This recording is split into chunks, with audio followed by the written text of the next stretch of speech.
안녕하세요. 3월 한 달간의 독서를 정리해보는 시간입니다. 보통 제가 6분에서 8분 정도의 영상을 만드는데요. 이번 달에는 읽은 책이 많기도 하고 제가 독서 노트에 기록해놓은 내용도 많아서 한번 쭉 길게 만들어 볼까 합니다. 좀 긴 영상이겠지만 또 그만큼 저를 더 깊이 알아가시는 시간이 될 수도 있을 것 같아요. 그리고 이번 달에는 도서 증정 이벤트가 있습니다. 해당하는 책의 리뷰를 들으시고 책에 대한 기대평을 댓글로 남겨주시면 제가 최대한 많은 분들께 책을 드릴 수 있도록 해보겠습니다. 자, 여기 나온 책 말고도 도서관에서 빌려 읽은 책과 밀리의 서재로 읽은 책 중에도 되게 좋았던 책들이 많아요. 준비 딱, 호흡 딱 하시고 한번 달려봅시다. 제가 맨 처음으로 준비한 책이 도서 증정 이벤트에 해당하는 책이네요. 런던에서 온 평양 여자라는 에세이입니다. 이 책은요, 북한에서 나고 자랐다가 이제 직업상 외국에서 살고 마지막으로 한국행을 선택하신 분의 북한에서는 어떻게 살았고 외국에서 살면서 내가 북한에서 살면서 배웠던 것들이 어떻게 좀 개방적으로 바뀌어갈 수 있는지 이런 변화 과정을 잘 볼 수 있어서 재미있었습니다. 북한에서의 삶이라고 하면은 기사에서 보게 되는 뭐 정치범 수용소에서의 아주 아픈 현실 혹은 먹을 것이 없어서 정말 힘들게 의료 조치도 잘 받지 못하는 그런 아픈 현실을 보게 되는데 약간 드라마 사랑의 불시착처럼 중산층 혹은 조금 더 그 위에 해당하는 분의 이야기라서 그렇게까지 아주 심각한 그런 가난을 겪지는 않은 사람이 어떻게 살아가는지 북한 안에서 그 서열식으로 굉장히 잘 들어가잖아요. 그리고 분명히 사회주의 체제를 선택을 했지만 그 안에서 해결되는 일들은 얼마나 돈에 의해서 해결되는지 이런 것들을 되게 낱낱이 볼 수 있어서 신기하고 재미있었습니다. 분명히 북한을 떠나온 시간이 좀 되셨을 텐데도 마치 어제 있었던 일인 것처럼 생생하게 북한 사람의 삶을 그려내고 있어서 그런 신선함이 되게 재미있게 다가왔던 책이었어요. 이 책에 대한 기대평을 다음 영상이 올라오게 되는 목요일 밤까지 댓글로 남겨주시면 제가 한번 선정을 해보도록 하겠습니다. 저는 도서관에서 읽었는데 도서관의 대기를 앞에 2명인가 3명 보내고 나서 받을 수 있었어요. 꽤 인기가 있었던 그런 책입니다. 두 번째로 기록한 책이 밑바닥에서라는 책이에요. 이 책도 역시 도서관에서 빌려 읽었는데요. 간호사가 쓴 에세이라고 해서 제가 이전에 읽었던 간호사가 쓴 에세이는 돌보았던 환자의 그런 가슴 아픈 사연에서 오는 훈훈함과 감동 이런 것이 있어서 그냥 대충 그러겠거니 하고 그냥 표지만 보고 덜컥 집었거든요. 근데 전혀 아니었고 굉장히 고통스러운 마음으로 읽었습니다. 7년 정도를 응급실에서 간호사 생활을 하셨던 분이 쓰신 되게 자세한 이야기인데요. 와, 아니 어떻게 이런 일이 있을까 되게 몰입하면서 공감을 하게 돼요. 얼마나 부당한 것들을 참고 맞서 싸워 왔는지 이런 이야기를 보게 됩니다. 간호사라는 직업이 힘들다는 걸 알면서도 선택한 사람들이었고 이제 어렵게 공부를 해서 간호사가 되잖아요. 근데 실무를 배우는 과정에서 있어서 이러한 불합리한 것들 때문에 태움이라는 것이 생겨났고 이것에 대한 해법이 단순히 그냥 직장 내의 어떤 조직 문화라고 보는 것 이상의 의료 체계가 가지고 있는 문제점을 이렇게 포함하고 있다라고 생생하게 들려주는 이야기들, 그리고 환자나 보호자에게 굉장히 모멸감이 느껴지는 그런 일이 있었던 것들에서 굉장히 이입하면서 화가 나면서 보게 됐습니다. 제가 뭐 전문가도 아니고 의료계에 어떤 변화를 가져올 만한 사람은 아니겠지만 간호사분들의 이러한 수고와 드러나지 않았던 이러한 고쳐져야 할 관행과 그런 구조들이 많이 바뀌었으면 좋겠다는 응원의 메시지를 이 영상을 통해서 응원하고 싶다는 말을 전달을 드리고 싶었어요. 현직 간호사이신 분들은 맞아, 나도 그랬어, 나도 이런 부분에서 울분을 터뜨리고 싶었고 번아웃이 와서 그냥 너무 이렇게 지쳐서 쓰러지고 싶었어 라는 부분을 깊이 공감하실 수 있을 것만 같은 그런 책이었습니다. 그리고 다음으로는 똑같이 의료계의 전문가가 쓰신 책인데 좀 느낌이 다른 책이에요. 여기에 있네요. 연결된 고통이라는 책입니다. 이거는 외국인 노동자를 전담으로 치료하는 병원에서 일했던 기록을 바탕으로 의사이자 인류학을 공부하시는 분이 쓰신 책이에요. 그래서 이 책에서는 이제 의료 체계가 다 커버할 수 없는 영역에 있는 사람들은 어떤 점에서 취약하고 또 그런 점에서 삶과 죽음의 경계에서 인생이란 무엇일까? 삶의 존엄함과 죽음이라는 가치를 어떻게 바라볼 것인가? 여기에 대해서 시사할 점들을 좀 많이 알려주셔서 분명히 의료계에 있는 두부 사람이 쓴 책을 읽었는데 느낀 감상은 굉장히 달랐습니다. 이 책에 대해서 조금 더 자세한 내용은 인스타그램이나 블로그에서 더 길게 쓴 글을 읽어보시면 될 거예요. 다음으로는 밀리의 서재로 읽었고 종이책으로도 사실 읽었어요. 내가 틀릴 수도 있습니다 라는 책이에요. 유명해서 아마 이미 읽어보셨을 것 같기도 한데요. 스웨덴에서 나고 자라서 20대에 최연소 임원이 될 정도로 굉장히 승승장구하셨던 분이에요. 그런데 그랬던 분이 17년 정도 숲속에서 승려 생활을 하십니다.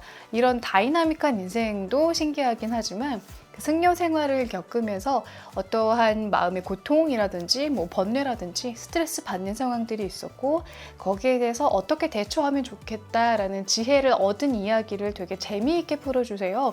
저는 이 책이 주목을 받아야 하는 이유는 당연히 위트에 있다고 생각을 하거든요. 되게 이렇게 숲속 배경으로 이렇게 좋은 향 냄새 나는 곳에서 푸른드네 스님이 인생은 이런 겁니다 라고 지혜를 알려주는 느낌을 기대했는데 어떤 이제 동료 스님이 커피를 기가 막히게 맛있게 내리는 거예요. 그래서 저 스님은 저렇게 커피를 맛있게 내리니까 성불하실 것이다 막 이런 표현에서도 웃었고 친구가 막 플레이리스트를 만들어줬다 그래서 막 스위스 어디 산에 가서 여행 가서 댄스 음악이 나오니까 나도 엉덩이를 흔들기 시작했다 해서 그런 귀엽고 위트가 넘치는 부분들이 있는데요. 그러한 웃음과 더불어서 화가 날 때는 이 화를 어떻게 내려앉힐 수가 있는지, 사람과 갈등이 있을 때는 어떻게 이걸 현명하게 돌파할 수 있는지 현명한 이야기가 가득해요. 제목 얘기를 또 빼놓을 수 없는 게 내가 틀릴 수도 있습니다 라는 이 문장이 마법의 문장이라고 설명이 되어 있거든요. 누군가와 갈등이 생길 것 같잖아요. 누군가와 일촉즉발의 상황에서 날이 완전 가득 찬 상태로 상대방의 논리를 막 꺾고 싶어하는 그 상황인데 그때 마음속으로 3번 이 주문을 외우는 거죠. 내가 틀릴 수도 있다. 내가 틀릴 수도 있다. 내가 틀릴 수도 있다. 이 얘기를, 이 마법의 주문을 외우면 그냥 내 주장이 아무리 옳다고 하더라도 이 상황에서 나만 옳다는 그 마음의 태도를 한껏 올리고 대하는 것보다는 하나 내려놓고 하면 일단 경청을 해주게 되잖아요. 그래서 상대방과의 갈등이 아주 깊어지지는 않을 수 있겠구나 라고 머리로만 배우고 이게 실제로는 잘 되지 않고 욱할 때도 있지만 그래도 이렇게 좀 마음을 가다듬어 갈 수 있는 방향을 좀 배운 것 같아요. 되게 도움이 되는 독서가 됐습니다. 사실 이 책을 읽은 이유는요. 제가 고른 것보다는 제가 서사라는 플랫폼에 글을 쓰게 됐어요. 거기에 이제 글을 쓰기 위해서 책을 읽었는데 여러분도 보실 수 있습니다. 책을 조금 누군가가 조금 더 도와주고 조금 더 흥미롭게 이끌어준다면 재밌는 독서가 될 수 있다라는 생각을 가지고 읽어보시면 됩니다. 저보다 더 좋은 필진도 많이 계셔가지고 저도 그거 읽어보면서 좀 도움받을 수 있겠다. 나는 이 책을 이렇게 읽었는데 이렇게도 읽을 수 있구나 라고 좀 고품질의 글을 읽는 느낌이라서 전 유저로서도 만족하고 저도 글을 계속 쓰고 있습니다. 지금 2번째 글을 쓰고 있어요. 그 다음 책은 검은 꽃입니다. 이거 김영하 작가님의 소설이고 밀리의 서재를 읽었어요. 김영하 작가님을 좋아하는데 안 좋아하기도 해요. 이게 무슨 말이냐면 김영하 작가님 자체도 그런 알쓸신잡 이런 데 나오셔서 해주시는 말씀이 좋아서 좋아하기도 하고 이 소설가의 작품도 좋아하는데 대신에 조금 어둡고 암울한 분위기를 풍기는 소설도 좀 많은 편이라서 읽을 때 텀을 좀 길게 두는 편입니다. 저번에 김영하 작가님 소설 읽고 한 거의 1년 지나서 읽는 것 같아요. 제가 김영하 작가님을 좋아하는 이유 중에 하나가 예전에 그렇게 얘기를 하셨어요. 소설을 읽을 때 어떤 정해진 어떤 해설이 있어서 그것을 정답에 가까운 것을 찾으려 하는 게 아니라 그냥 풍성하게 감정을 느끼고 나오면 된다라고 얘기를 하셨던 게 생각이 나서 특히나 더 이 작가님의 작품을 읽을 때는 그런 생각을 하면서 읽게 되는데 역사적 배경을 갖고 있죠. 나라를 잃어버린 대한제국의 조선 사람들이 한 1000명 정도가 멕시코에 노동 이민을 가면 많은 돈을 벌 수 있다라는 말을 듣고 큰 배를 타게 돼요. 근데 거기서부터가 이미 고생의 시작이었죠. 멕시코의 뜨거운 40도 정도 되는 뜨거운 한낮의 태양을 받으면서 따가운 용설란이라는 것을 계속 채취하는 일을 하면서 인간답지 못한 그런 대우를 받기도 하는데요. 이러한 고생도 고생이지만 사람들이 보여주는 인간성의 그런 민낯들이 굉장히 이 소설을 계속 읽게 되는 요소들입니다. 이런 상황에서도 나의 신분은 높다라고 주장하는 답답한 사람도 있고, 이런 상황에서도 사람을 등쳐먹는 사람이 있고, 이런 상황에서도 어떻게든 출세하는 사람이 있습니다. 그래서 정말 풍부한 감정들을 느낄 수 있었던 것 같아요.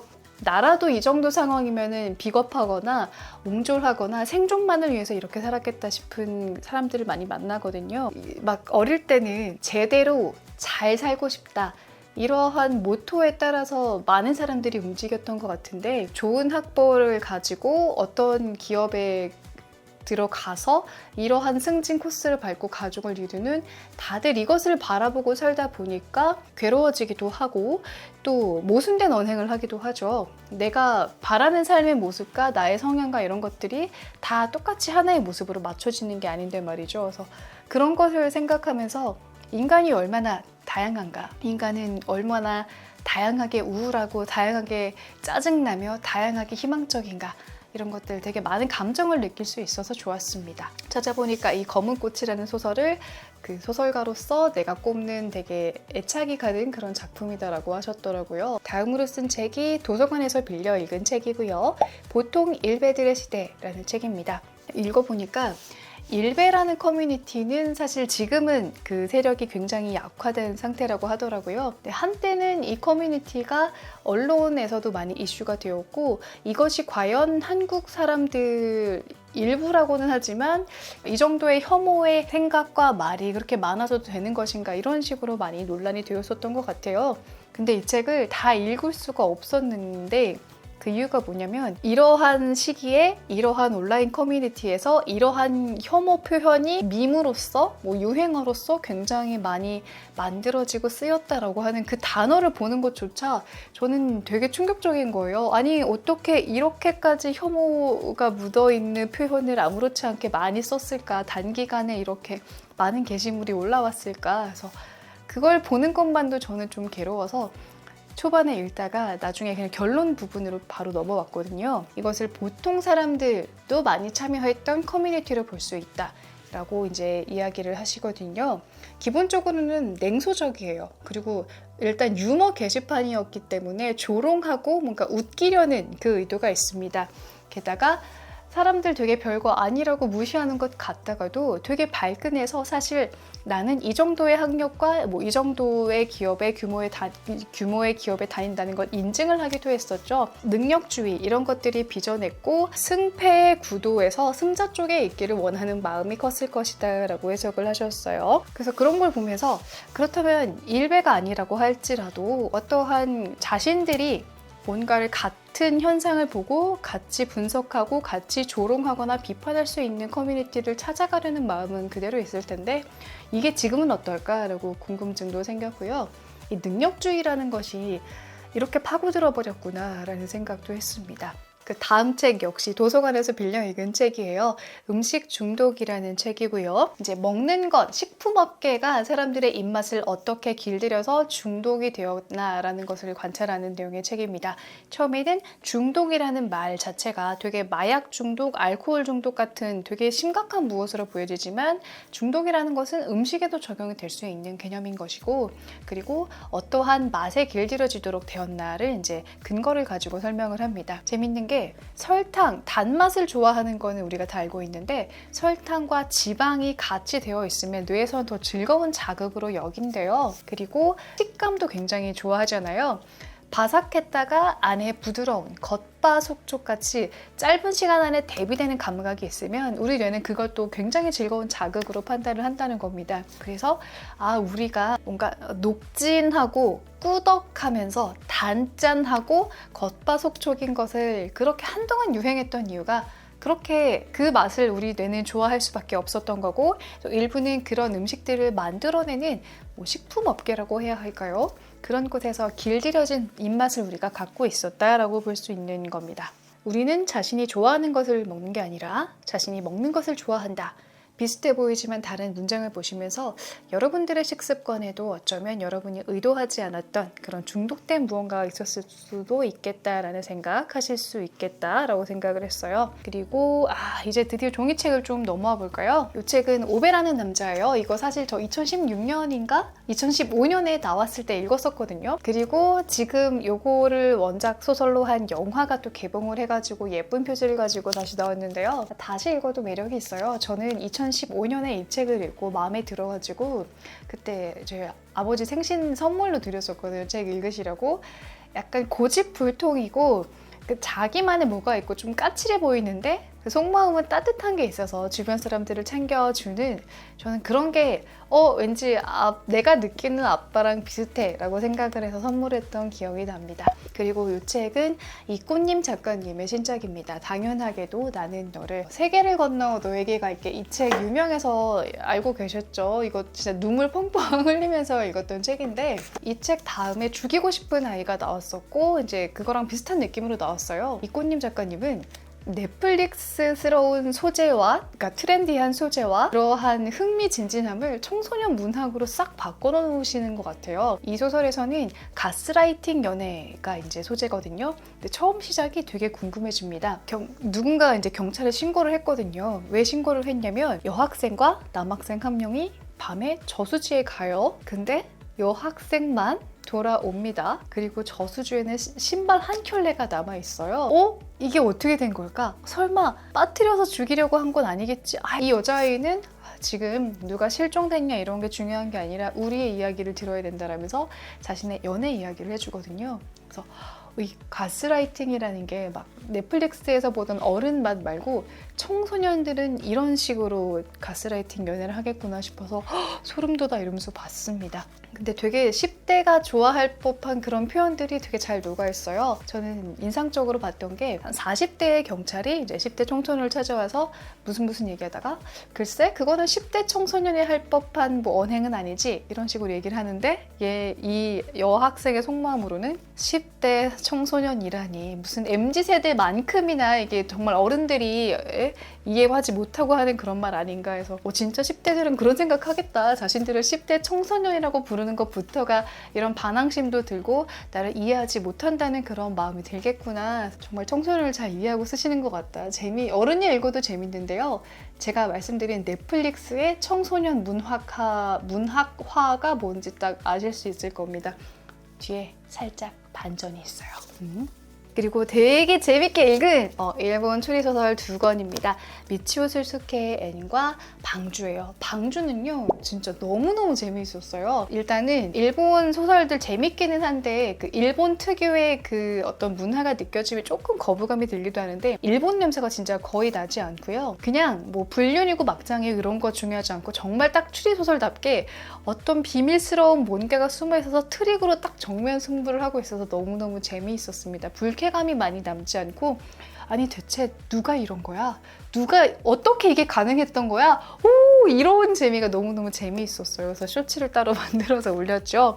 그리고 이 책 앤이라는 소설은 이번 달 4월 달에 여러분들과 함께 읽을 독서 모임 책입니다. 되게 신기하죠? 표지를 이렇게 뒤집어도 읽히게 되어 있는 것은 6편의 이야기가 흐름을 방해하지 않기 위해서 뒤집어서 나오고 이렇게 나오고 6개 이야기를 내가 원하는 순서대로 읽으면 그 흐름이 달라져요. 제가 이거 어떻게 재밌게 읽을 수 있을지 순서를 좀 추천드리는 영상을 만들어서 미리 올려놨습니다. 6개의 이야기가 읽는 순서에 따라 달라질 수 있는 이유는 전체적인 이런 세계관이 있고 시간, 공간, 인물, 사건에 따라서 피자를 6조각으로 나누듯이 나눠 놓은 거예요. 그래서 이 이야기를 읽고 있는데 이 이야기에서는 주변 인물이었던 인물이 이 이야기에서는 주인공이 되어서 숨은 사연을 설명해줘서 어떤 걸 먼저 읽느냐에 따라서 이 사람 착한 사람이었네? 이 사람 나쁜 사람이었네? 이런 게 갈릴 수가 있거든요. 그래서 거기서 느껴지는 감상이 다 달라질 수가 있습니다. 여러분들은 어떤 순서로 읽었는지만 기록해 두시면서 저랑 나중에 라이브로 떠들어봐요. 얼마나 다양한 것들이 다양한 상상력과 다양한 인상이 남길 수 있는지 저는 한번 여러분들과 나눠보고 싶어서 이 책을 고른 거니까요. 재밌게 읽었던 책이고요. 여기 앞에 놓인 책은 얼마 전에 광고 영상이 올라갔습니다. 읽었다는 착각이라는 문해력에 관련된 책이에요. 저는 그래도 책을 아예 안 읽지는 않으니까 조금 괜찮은 편이겠지? 라고 생각을 했는데 와르르 와장창 와르르 아주 그냥 기대감이 떨어졌습니다.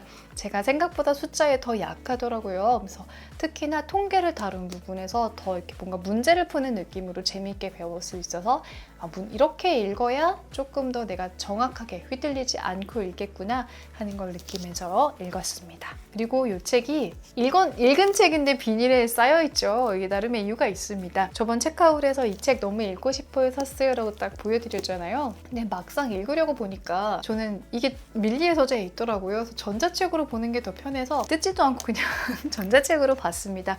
되게 재미있었어요. 기존의 채널 예스를 통해서 봤던 내용도 있고 좀 새롭게 보는 내용도 있었는데 소설가라는 직업에 대해서 어떻게 생각을 하시는지 문학계 분단이라고 해야 할까요? 그런 것에 대해서 이랬으면 좋겠다고 이렇게 생각하신다 하는 글들을 재미있게 읽었습니다.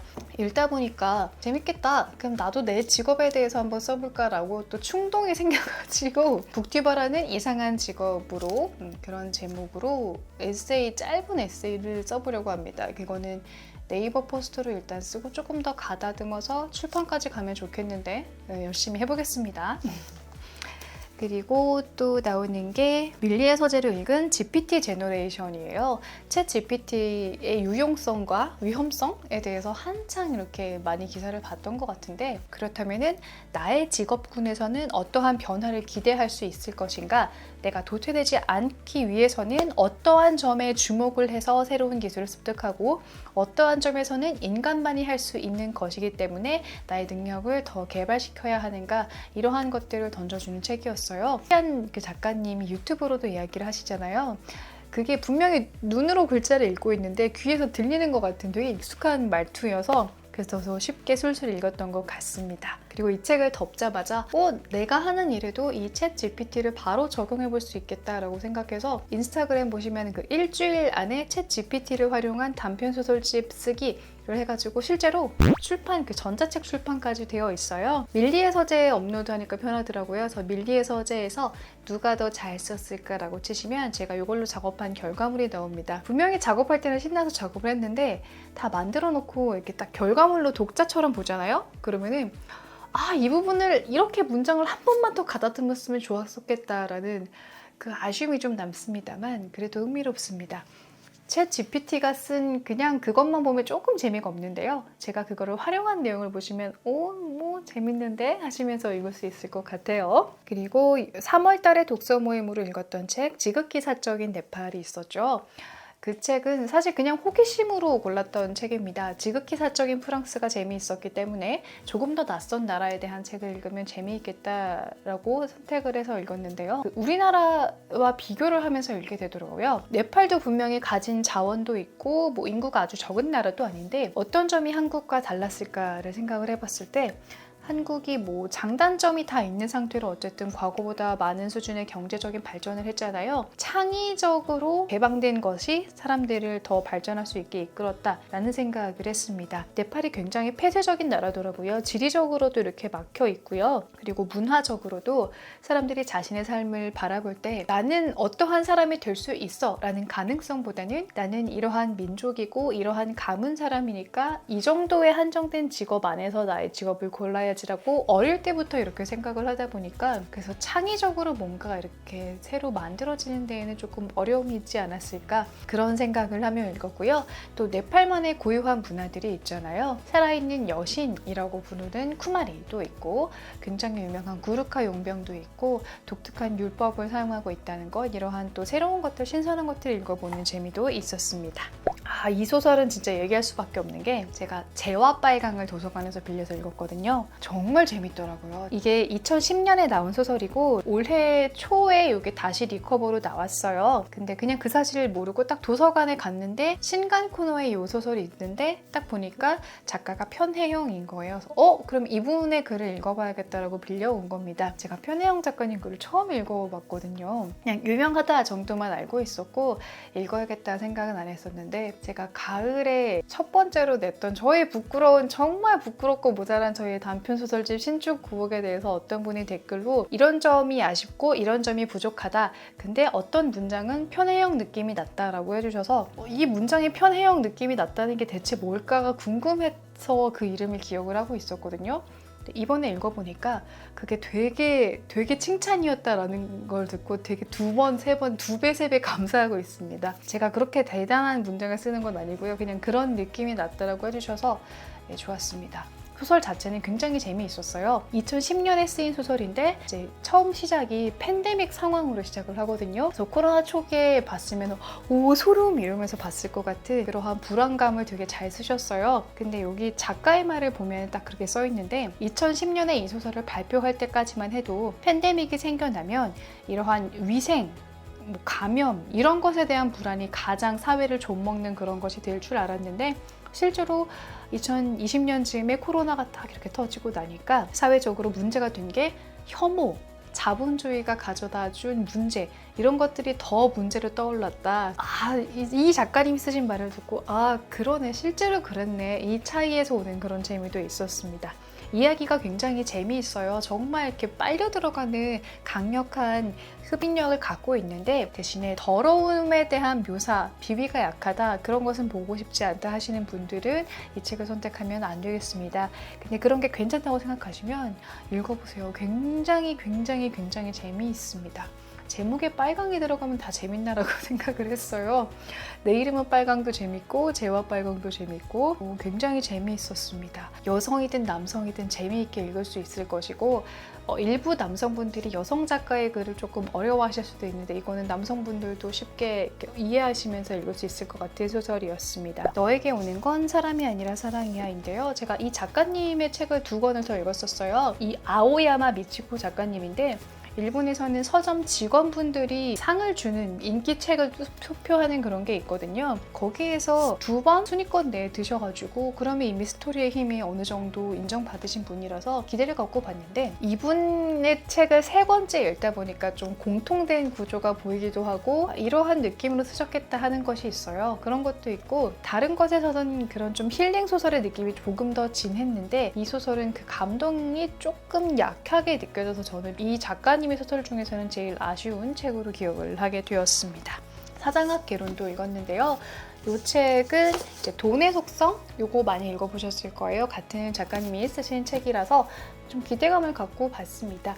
돈의 속성은 직업이 무엇이든지 돈을 대하는 태도 정도였다면 이거는 확실하게 사장으로서 어떤 태도를 가져야 하고 어떠한 문제가 생겼을 때는 이렇게 생각해 봐야 하고 이런 점들을 배우시기 좋을 것 같은 내용이었어요. 두꺼운 책이었지만 저는 딱 저에게 도움이 될 만한 점들을 줄을 그어가면서 읽었습니다. 그리고 재미있었던 소설책이 또 나오네요. 김동식 작가님의 인생박물관입니다. 이 책을 읽다 보면 눈물이 찔끔 나게 되거든요. 가족 이야기가 들어있는데 그게 되게 감동적이에요. 제가 기차를 타고 가면서 이 책을 읽었는데 사람들이 있는데 막 이렇게 눈물 나는 거 좀 부끄럽잖아요. 그래서 보다가 이런 식으로 읽었습니다. 근데 나중에 작가의 말을 보니까 제가 이 이야기를 썼지만 저도 처음 읽는 것이기 때문에 저도 눈물이 났습니다 라고 하셔서 나만 그런 거 아니구나 라고 안도했어요. 참신함보다는 감동스럽고 사랑스러운 느낌이 더 좋습니다. 제가 봤을 때 참신함은 다른 책이 조금 더 높았던 것 같고요. 대신에 이 책은 해피엔딩이 거의 대부분이고 따스한 이야기라서 좀 힐링되는 느낌까지 있어서 그런 면에서 좋았습니다. 드디어 마지막 책입니다. 오빠 새끼 잡으러 간다라는 책이에요. 재미있는 소설책이고요. 이걸 마지막에 소개하는 이유는 제가 재미있게 읽었어요. 굉장히 재미있게 읽었고 어떤 면에서는 호불호가 갈릴 수도 있는 면들이 있더라고요. 호불호가 갈리는 것이 극명하다는 것은 그만큼 개성이 강하다는 얘기가 되잖아요. 이 지점에서는 왜 이런 이야기를 했을까? 왜 이 사람은 이런 성격일까? 궁금한 게 많아져서 작가님을 한번 만나보기로 했습니다. 일정으로 보면 아마 제가 이번 주에 이 작가님 만나게 될 거고요. 여러분이 영상으로는 4월 중순쯤에 아마 만나시게 될 겁니다. 이 소설가 작가님을 만나본 이야기를 담아볼 테니까 여러분 호기심 가지고 조금만 기다려 보시고요. 혹은 이 책부터 읽어보신 다음에 제가 사심 가득 찬 저만의 북토크를 1대1로 질문을 쏟아붓고 싶어서 기획한 그 모든 질문을 만나보실 수가 있겠습니다. 그래서 이번 달에 읽은 책이 많아서 좀 내용이 많고 또 내용이 많다 보니까 조금 빠르게 말하는 느낌이 있네요. 제가 잘 말씀을 드리고 싶은데 성격이 급해서인지 이렇게 말이 잘 안 나올 때가 있어요. 그래도 천천히 고칠 테니까 끝까지 응원을 해주시고요. 여러분들이 읽어본 책은 어떤 거고 읽을 계획인 책은 어떤 건지 댓글 남겨주시면 너무 재밌을 것 같습니다. 자, 그러면 처음 보신 분들은 구독하기 잊지 마시고요. 우리는 자주 만납시다. 안녕. 댓글 이벤트도 잊지 마세요.